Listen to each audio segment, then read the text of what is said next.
The Watership Down podcast is intended for listeners who are familiar with the plot. There will be spoilers. This episode is scripted, narrated, recorded and edited by Newell Fisher.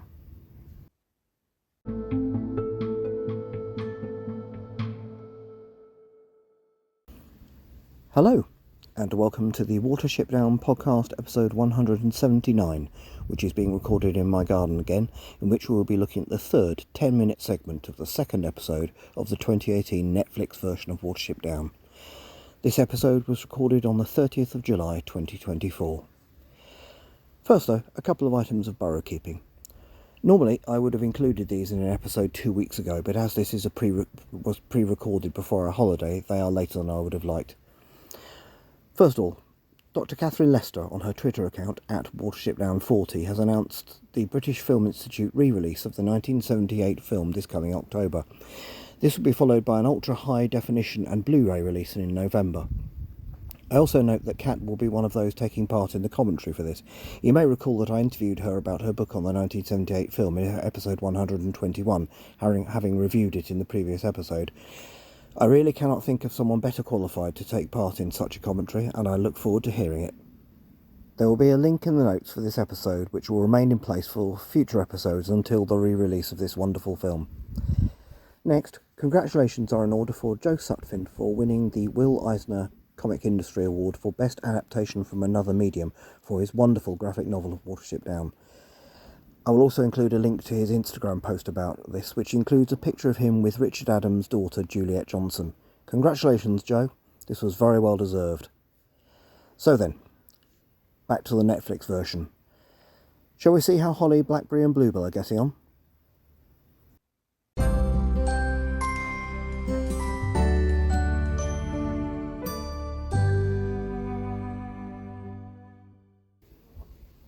Netflix miniseries Episode 2 Part 3 Efrafa. Part 3 of Episode 2, The Raid, runs from 19 minutes 55 to 31 minutes 05, and the reverse timings are 29 minutes 50 to 18:40.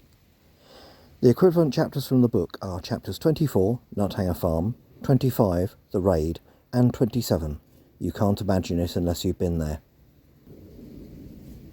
As we rejoin the action, it is night time, and Holly, Blackberry and Bluebell are spending a night above ground at Caesar's Belt, which is halfway to the new warren they are on their way to see if any does there would like to come back with them to Watership Down. An owl can be heard in the distance, and Bluebell keeps going on about how he is sure he can smell fox. Holly says the fox scent is old as they descend into the minimal shelter of a ditch. There they sit fearfully listening to the noises around them. Something larger seems to pass nearby. Eventually Blackberry asks Bluebell to tell them a story. Bluebell begins to tell an amended version of the tale of Elachera and the Black Rabbit of Inlay, one in which the tribe of Elachera are starving because of a harsh winter as opposed to a siege by King Darzin. Just as he reaches the part where Elachera reaches the terrible stone entrance of the warren of the Black Rabbit, another voice takes over from nearby, startling all three of them.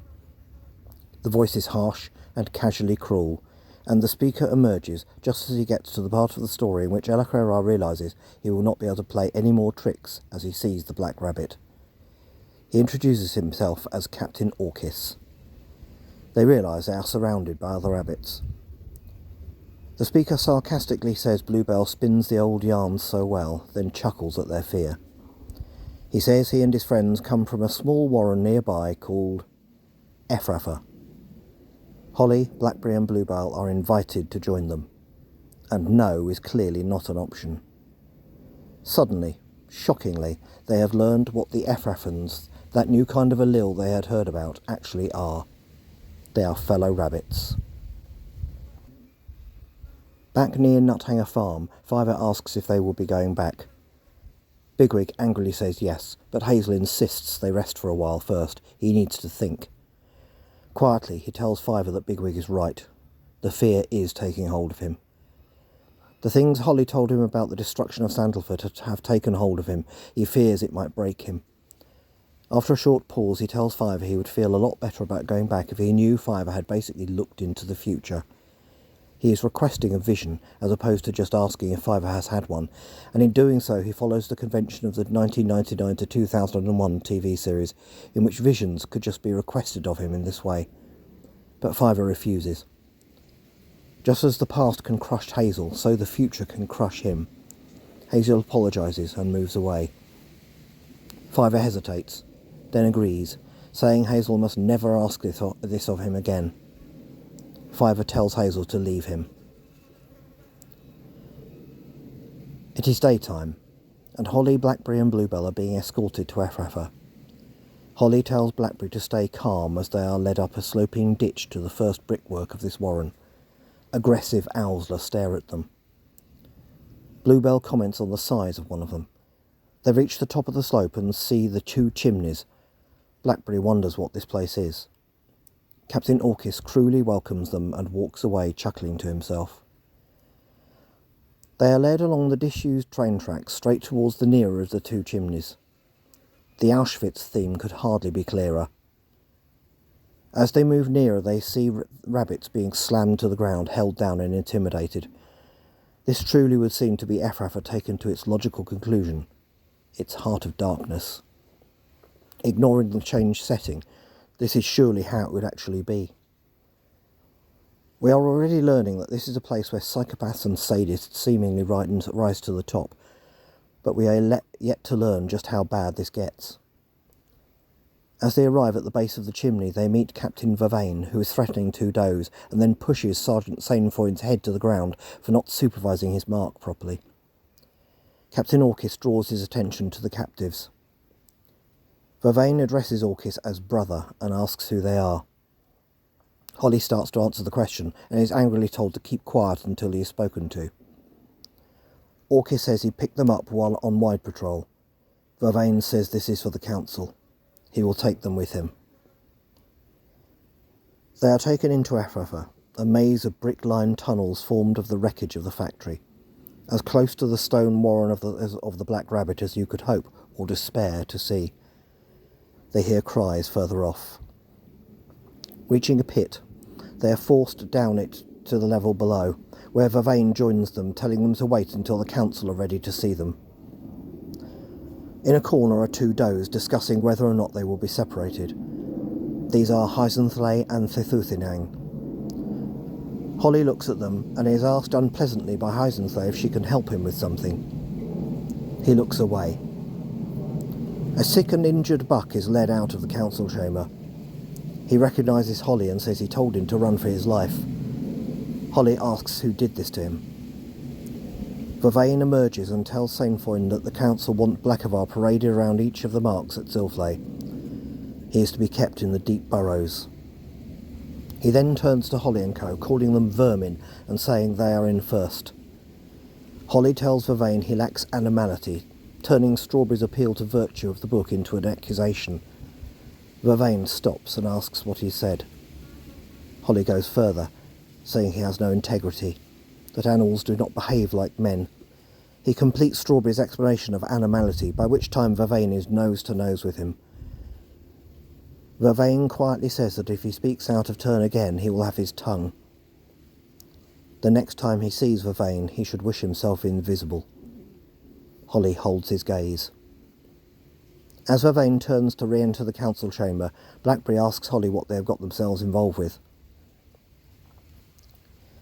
Fiver is in the other world. Through unfocused tree roots, he sees the inside of a farmhouse kitchen, only the objects in it are floating in the air. He hears the farmer's wife in the distance. Shards of pottery reassemble themselves into a jug which flies into a dark sky. A shotgun floats spinning among the dead trees. It fires. Ghostly rabbits run past Fiver. Then ropes shoot past him in straight, taut lengths. He finds himself standing in a pool of blood. It is dripping from above. In the sky are twisted tree roots around a ceramic circle. Something is in that circle. A rabbit lying on its side.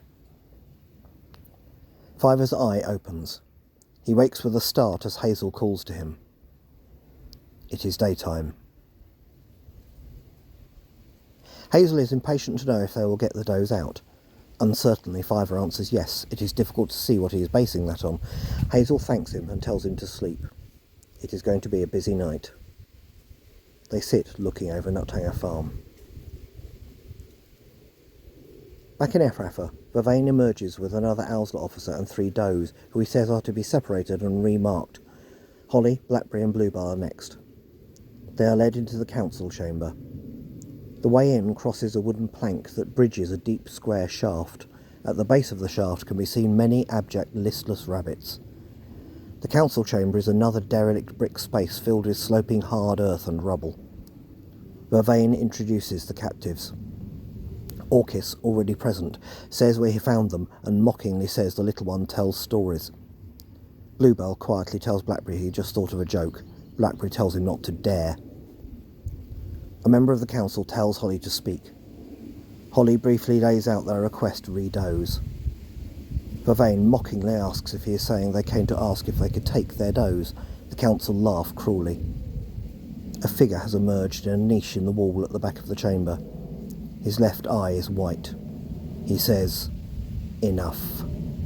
The council are silent. He says Vervain is right.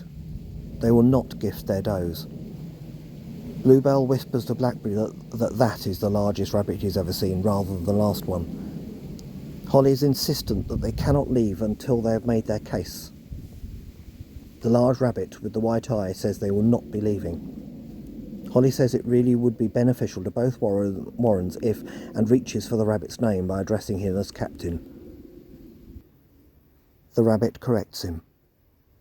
His name is Woundwort. General Woundwort.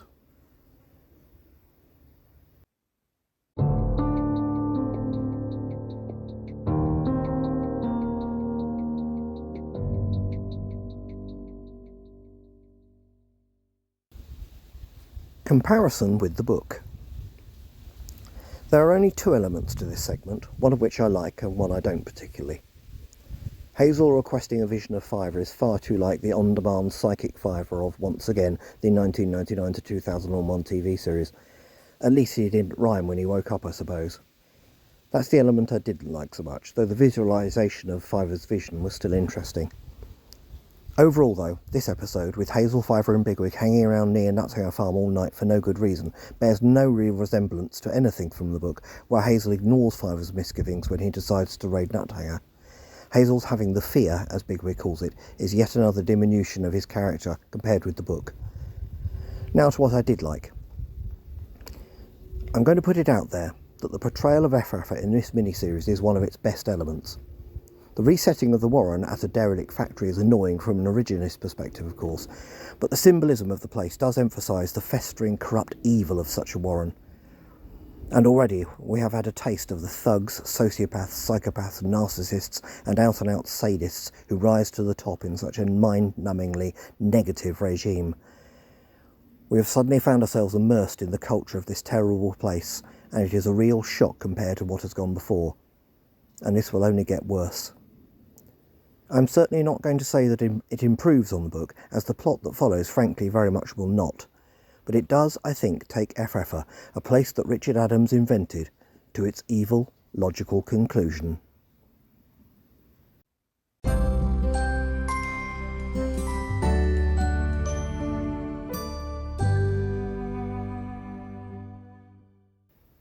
Next time, we return to the 3 stories being told in parallel, as the rabbits of Watership Down find themselves in labyrinths.